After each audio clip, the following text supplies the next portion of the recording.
Le vermicompostage présente deux avantages. Il permet de réduire les déchets domestiques biodégradables tout en fabriquant un engrais naturel qui servira à enrichir la terre.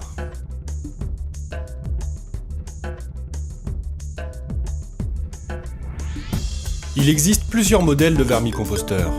À l'Écolotech, nous préférons celui à étage qui permet de récolter le vermicompost facilement.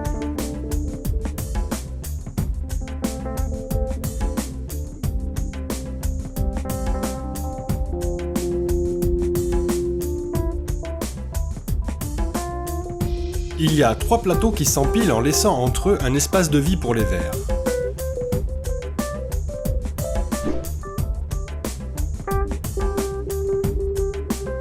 Deux plateaux sont percés par de nombreux trous, comme une passoire, et contiennent les déchets de cuisine.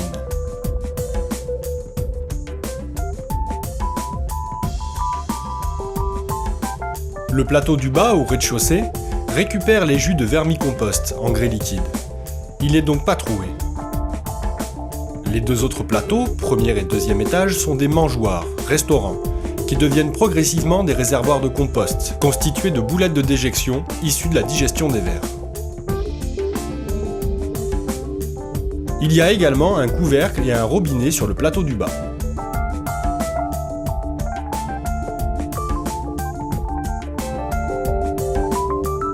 Les occupants du vermicomposteur sont des Eisenia, Eisenia foetida ou Eisenia andrei. Ces vers digesteurs ou vers de compost se trouvent dans la nature, toujours en surface, dans la litière humide des feuilles.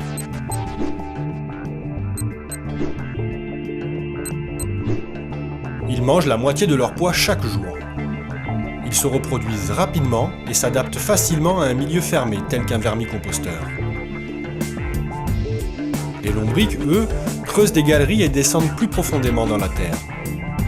C'est pour cela que nous parlons de vermicompostage et non de lombricompostage. Le ver de compost n'a pas d'yeux. Il respire par la peau et a toujours besoin d'humidité. Son corps est constitué d'anneaux. Pour avancer, il les contracte puis les étire. Les adultes ont un anneau renforcé qui s'appelle le clitellum et qui sert à la reproduction. Il est hermaphrodite, c'est-à-dire à la fois mâle et femelle. Pour se reproduire, les vers doivent être deux et s'accoupler en position tête-bêche. Ils fabriquent un cocon duquel sortiront 2 ou 3 vermisseaux au bout de 4 semaines. Plus le cocon est foncé, plus il est mûr. Le ver de compost n'a pas de dents et mange des matières organiques molles déjà en décomposition. Comme les poules, il utilise du sable dans son gésier pour broyer les aliments et fait des crottes qui sont enrichies par des bactéries et des champignons. L'ensemble de ces crottes forme un compost riche et facilement assimilable par les plantes. Sa durée de vie est d'environ 1 à 3 ans en élevage.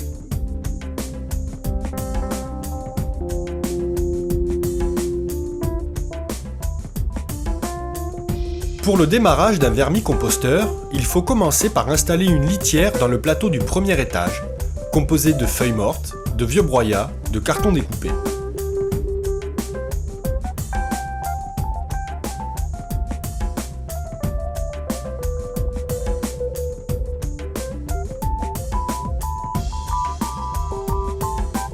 Nous y déposons également une trentaine de vers et une grosse poignée de nourriture fraîche, comme des épluchures et des déchets verts de cuisine.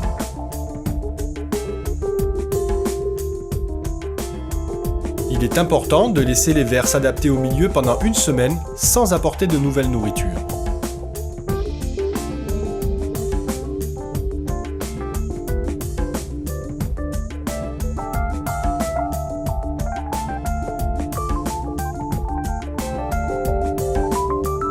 Après 2 semaines, il faut vérifier la bonne santé des vers.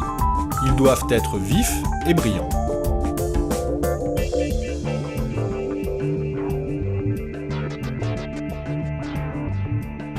La température idéale pour les vers se situe entre 15 et 30 degrés Celsius.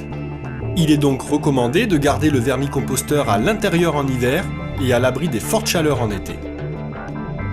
Au menu du ver, on trouve de nombreuses choses, des pâtes, du riz, des cheveux, des épluchures de légumes, des céréales, du marc de café, des restes de goûter, des coquilles d'œufs ou encore des fibres comme du carton ou du papier. Pour faciliter la gestion du vermicompostage en collectivité, l'Écolotech a choisi de simplifier le menu. Des épluchures de légumes ou de fruits, du marc de café, des sachets de thé et du carton. Il y a certains aliments que le ver n'apprécie pas, car ils sont difficiles à digérer ou trop odorants. Pommes de terre, ananas, agrumes, oignons, ail ou sauce. D'autres sont à proscrire pour éviter la présence d'animaux indésirables comme les mouches, le fromage, la viande, le poisson, les produits laitiers et l'œuf cru. Il est important d'apporter des quantités suffisantes de carton découpé en morceaux. Il va absorber l'humidité, limiter l'apparition de moucherons et apporter des fibres au ver. Une poignée de carton équilibre une poignée d'épluchures trop gorgées d'eau. La recette idéale est de 3 morceaux de carton pour 7 épluchures de matière végétale. De façon générale, il est préférable de couper l'ensemble des aliments en petits morceaux afin d'aider les vers à manger. Dans le cadre de l'animation, les enfants apportent la nourriture dans le plateau du premier étage. Quand le niveau des déchets est à plus de la moitié, ils rajoutent un plateau, puis disposent les déchets dans le plateau du deuxième étage. Les vers continueront à dégrader les déchets dans le plateau du premier étage, car grâce au trou, ils se déplacent pour trouver de la nourriture fraîche. Lorsque le plateau du deuxième étage est plein de déchets, 2 solutions sont possibles pour l'éleveur des Zénias. Le vermicompost du plateau du premier étage est bien dégradé. Dans ce cas, videz le plateau de son contenu, récoltez les vers, puis reposez-les au-dessus. Le vermicompost de la caisse du premier étage n'est pas encore bien dégradé. Dans ce cas, ajoutez un 3e étage troué.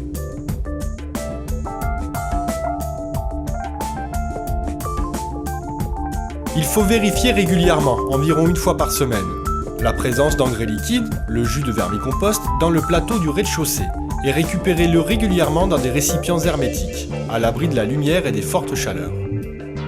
L'humidité du vermicomposteur. Il doit être ni trop sec, ni trop mouillé. S'il est trop sec, rajoutez des légumes, et s'il est trop mouillé, ajoutez des morceaux de carton ou du marc de café. La nourriture apportée doit être équilibrée en fibres et en matière organique.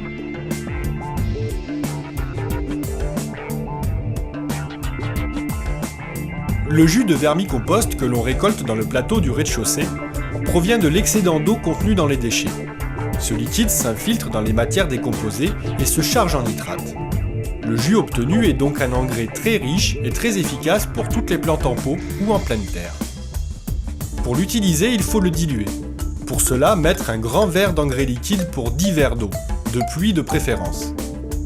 Apportez l'équivalent d'un grand verre de cette solution diluée tous les 15 jours en période de croissance et de floraison pour une plante en pot, comme un engrais liquide.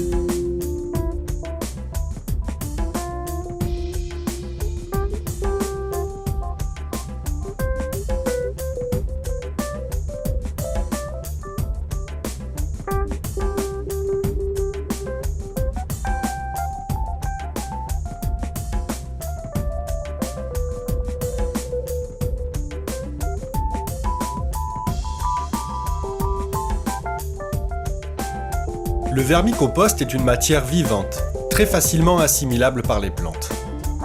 Pour le récolter, il faut vider le plateau plein sur une bâche ou du carton et enlever un maximum de verre grâce à la technique des petits tas.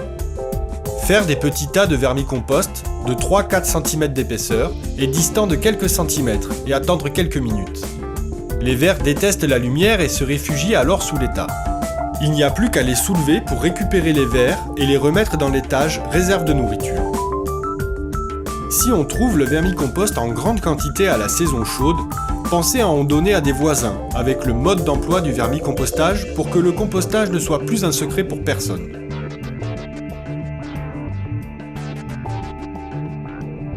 Le vermicompost s'utilise de 2 façons.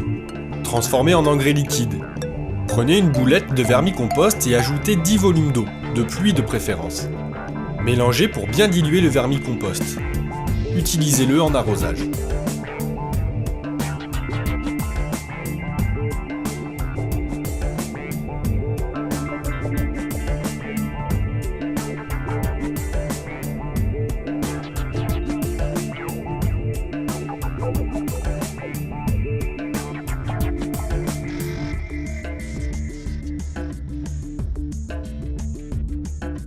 En mélange avec de la terre de jardin pour du rempotage. Prenez un volume de vermicompost et 2 volumes de terre. Attention, pour être mélangé à de la terre, le vermicompost doit être au préalable séché, à l'abri du soleil. Déposez-le dans un plateau sur une épaisseur de 5 à 10 cm, recouvrez d'un carton et déposez-le dans un endroit tempéré pendant quelques semaines. Le vermicompost doit devenir grumeleux, doux au toucher et s'égrener facilement dans la main.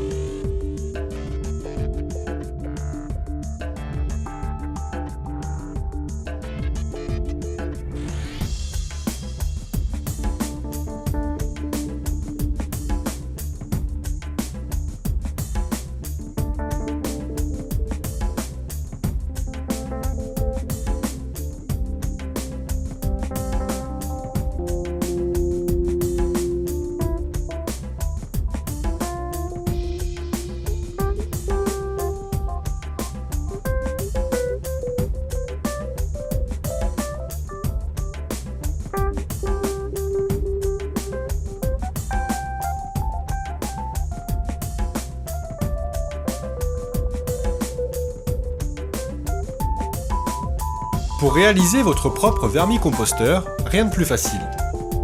Nous conseillons de se procurer 3 caisses en plastique. Il s'agit de caisses superposables, qui s'empilent en laissant un espace libre entre elles pour l'aération, type caisse de rangement.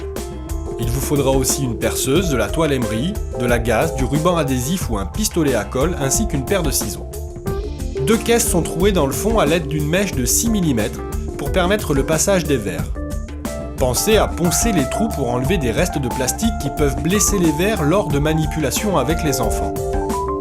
Si vos caisses possèdent des poignées ouvertures sur le côté, il est conseillé de protéger ces entrées en collant de la gaze ou de la moustiquaire pour empêcher les moucherons de s'installer dans votre caisse de nourriture. La dernière caisse sert à récolter l'engrais liquide. Il est conseillé de poser dans cette dernière un plan incliné pour faciliter la remontée des vers tombés dans les jus. Cette rampe, ou toboggan, peut être réalisée en découpant un couvercle de boîte de rangement en plastique. Un fond de bouteille maintiendra si nécessaire ce plan incliné. Posez un couvercle sur la caisse du dernier étage pour fermer le toit de votre vermicomposteur. Il n'est pas indispensable d'installer un robinet dans la caisse du rez-de-chaussée, comme on voit sur les vermicomposteurs vendus dans le commerce. Il est en effet facile de vider le liquide en basculant le fond du rez-de-chaussée. Il n'est pas non plus nécessaire de percer des trous sur le couvercle ou sur les côtés de la caisse, puisque les vers ont suffisamment d'air pour respirer, grâce aux aérations des poignées ouvertures. Bon vermicompostage!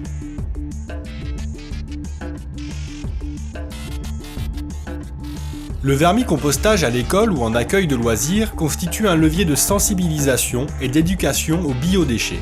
Le vermicompostage de matières organiques permet d'aborder la nécessité de bien trier les déchets, la reconnaissance des différents aliments, la décomposition des déchets, l'étude du rôle fondamental d'un animal souvent méconnu et mal aimé, le ver, l'intérêt de produire et d'utiliser un fertilisant naturel.